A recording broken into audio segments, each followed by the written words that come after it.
नमस्कार, शिक्षा समाचार में आप सबों का स्वागत है। और आज हम शिक्षा समाचार में जिस विषय पर चर्चा करने जा रहे हैं, चर्चा करने से पहले आज सदन में जो कुछ भी हुआ जरा आप पहले सुन लीजिए। और सदन में कोई विपक्ष के विधायक ने ये सवाल नहीं खड़ा किया, सरकार के विधायक ने सवाल खड़ा किया।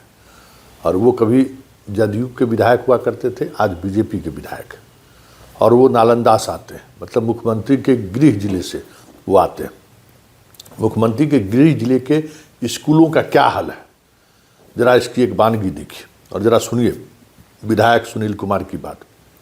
साथ ही इस दौरान जब सवाल खड़े होने लगे थे, जब सवाल होनी शुरू हुई, तो सारे सदन के सारे सत्ता पक्ष के विधायक और विपक्ष के विधायक एक साथ खड़े होकर शिक्षा विभाग के उस तमाम दावे की कलई खोल कर रख दी जो बड़ी बड़ी बातें करते हैं। शौचालय के प्रबंधन से लेके, बेंच डेस्क से लेके, स्कूल की बाउंड्री से लेके बड़ी बड़ी बातें करते हैं। ज़रा सुनिए कि किस तरीके से आज सरकार के विधायक ने ही शिक्षा मंत्री का पसीना उतार दिया। सुनिए क्या कह रहे हैं बीजेपी के विधायक सुनील कुमार।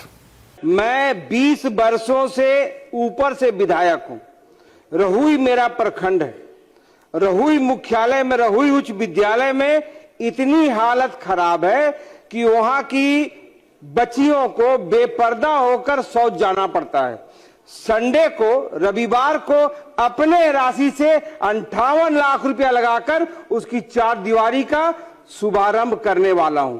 अगर सरकार ध्यान देती, अगर शिक्षा विभाग ध्यान देता तो विधायकों को अपनी राशि नहीं देना पड़ता। मैं आपको बताना चाहता हूं, जवाहर कन्या विद्यालय बिहार शरीफ में हमारे राशि से वहां कमरे बनाए गए हैं। बड़ी पहाड़ी विद्यालय, उच्च विद्यालय, स्मार्ट सिटी अगर नहीं होता तो विद्यालयों का जीर्णोद्धार नहीं होता। शिक्षा विभाग जितना जर्जर विद्यालय है उसमें पैसे नहीं देती है। जिन विद्यालयों में 60 गांठ हो जाता है वहां पैसे देती है।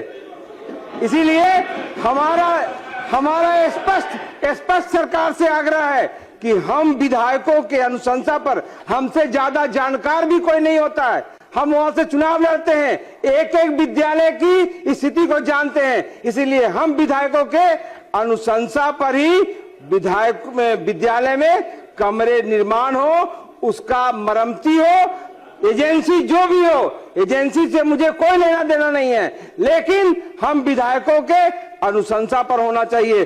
अध्यक्ष महोदय, विधायकों की जो मंशा है आपने देखा होगा, इस ध्यानाकर्षण में 50 विधायकों ने सहमति दी है और मुझे लगता।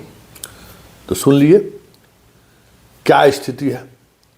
पहले भी हम इस तरीके की खबरें कई बार चलाए हैं और कई बार हमने कहा है कि बेंच डेस्क और ऊपर से जो एक समरसेबुल, बहुत सारी पाठक जी के समय में जो है सो पानी की तरह पैसा बहाया गया, लेकिन ज़मीन पर कुछ भी नहीं है।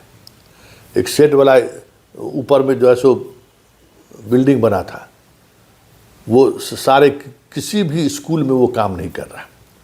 हालांकि उस पर जांच शुरू हुई है, कार्रवाई भी हो रही है, ये अलग बात है। कितनी गंभीर बात है कि लड़कियों को वॉशरूम जाने के लिए, शौचालय जाने के लिए आज भी स्कूल में व्यवस्था नहीं है। शिक्षिका के साथ कई शिक्षिका का फ़ोन इस तरीके से आते रहता है कि गांव में जाकर वो वॉशरूम जाती हैं, किसी स्टूडेंट के घर जाती हैं वो वॉशरूम इस्तेमाल करने के लिए। आप सोच लीजिए, इस तरीके का स्कूल है अपने यहाँ। हालांकि ग्रामीण इलाके में जितने टीचरों का अपॉइंटमेंट हुआ था, बाहर के जो लोग थे वो तो अब गांव छोड़कर चले गए। लेकिन ये एक सच्चाई है, एक कड़वा सच है कि बिहार में स्कूलों की क्या स्थिति है। इससे बड़ी बात और क्या हो सकती है कि विधायक फंड की राशि अभी भी स्कूल के सुरक्षा घेरे में, मतलब बाउंड्री बनाने में, शौचालय बनाने में जा रहा है, जबकि पिछले बार हमें लगता है कि कम से कम 10,000 करोड़ से अधिक की राशि इस मद में विभाग के द्वारा खर्च की गई हो और आज तक यूटिलाइजेशन कहीं से नहीं मिला है। समरसेबुल का हाल क्या है पता नहीं, बच्चों को एक गिलास पानी भी नसीब हुआ कि नहीं हुआ। अधिकांश स्कूल की तो यही स्थिति है, समरसेबुल लगा के जो ऊपर जो गया न ऊपर सिंटेक्स लगाया, न पानी का सप्लाई का टंकी जोड़ा, लेकिन सबको पेमेंट हो गया। मतलब उस समय में तो लूट सके सो लूट, पाठक के समय में जो लूट हुई ना, उसकी वानगी आज विधायक जी ने सदन में रख दिया। ऐसे में ये सवाल उठना लाजमी है कि आखिर शिक्षा को लेकर जो सरकार दावे कर रही है, 60,000 करोड़ से अधिक राशि खर्च हो रही है, आखिर उस राशि का उपयोग क्या हो रहा है? लाखों लाख शिक्षकों की बहाली हुई है, सुबह शाम स्कूल चलाया जा रहा है, एक ही स्कूल में सुबह और शाम स्कूल चलाया जा रहा है। उस स्कूल के चलाने और चलने और नहीं चलने का मतलब क्या है? जहाँ शिक्षक है वहाँ छात्र नहीं है, जहाँ छात्र है शिक्षक नहीं है। अब मुख्यमंत्री के गृह जिले में अगर स्कूलों का ये स्थिति है तो आप सोच लीजिए कि क्या स्थिति होगी, अन्य जिलों का क्या स्थिति होगा। जबकि मुख्यमंत्री के जिलों में सब कुछ टाइट रहता है, वहाँ अगर ये स्थिति है तो आप अंदाज़ा लगा लीजिए कि पूरे बिहार की क्या स्थिति होगी। कितने स्कूलों में छत के नीचे बच्चे पढ़ रहे होंगे, कितने स्कूल में शौचालय जाते होंगे। बहुत सारे स्कूल में तो स्थिति है कि हेडमास्टर साहब ताला बंद करके रखते हैं शौचालय में, सफाई कर्मी को पैसा समय पर नहीं मिलता है, कई तरह के बहाने लगाते हैं, ताला बंद कर रखते हैं, बच्चियाँ बाहर जाती हैं। ये सारी चीज़ें बिहार की एक हकीकत है, जिस हकीकत को आज सरकार के विधायक ने ही सामने लाकर रख दिया।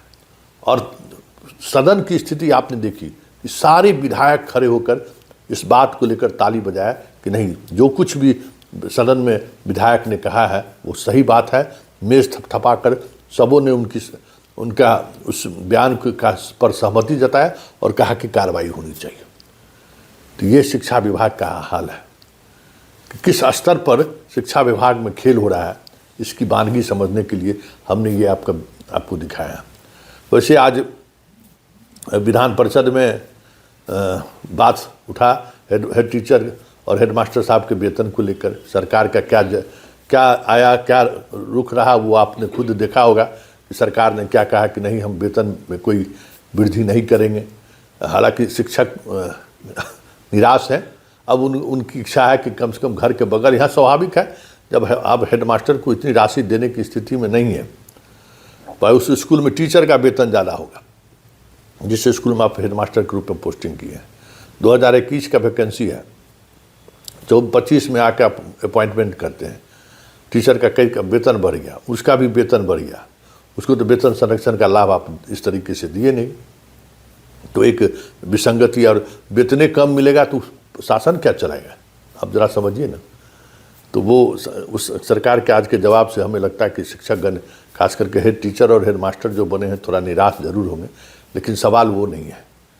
होली को लेकर भी सवाल हुआ कि भाई लगातार 1 तारीख से छुट्टी है, 28 तक शिक्षकों को वेतन मिल जाए, ये सुनिश्चित करे विभाग। हालांकि समान प्रशासन विभाग खुद उनके हाथों में है, जिनके हाथों में आपको विभाग, शिक्षा विभाग का एसीएस दोनों के साथ। इसलिए हमें लगता है कि वेतन की समस्याएं तो नहीं आनी चाहिए, लेकिन जिला के शिक्षकों में, जिला के स्तर पर पदाधिकारियों की जो स्थिति है वो आप सोच सकते हैं। खैर, सवाल वो नहीं, सवाल ये है कि जिस तरीके से सदन में आज मामला सामने आया शिक्षा को लेकर, कहीं न कहीं वो मामला दर्शाता है जिसकी आवाज़ हम पिछले कई महीनों से उठा रहे थे कि सिद्धार्थ के समय में क्या हुआ, किस तरीके से तबादले के नाम पर खुल्लम खुल्ला लूट मचा, किस तरीके से के पाठक के राज में निर्माण कार्यों में जमकर खेल हुआ। ये सारी बातें अब धीरे धीरे सदन तक पहुंचने लगी है। लखीसराय में कार्रवाई भी हुई है, कई जिलों में कार्रवाई का तलवार भी लटक रहा है। चलिए, शिक्षा समाचार में फिलहाल इतना ही, इजाज़त दीजिए, नमस्कार।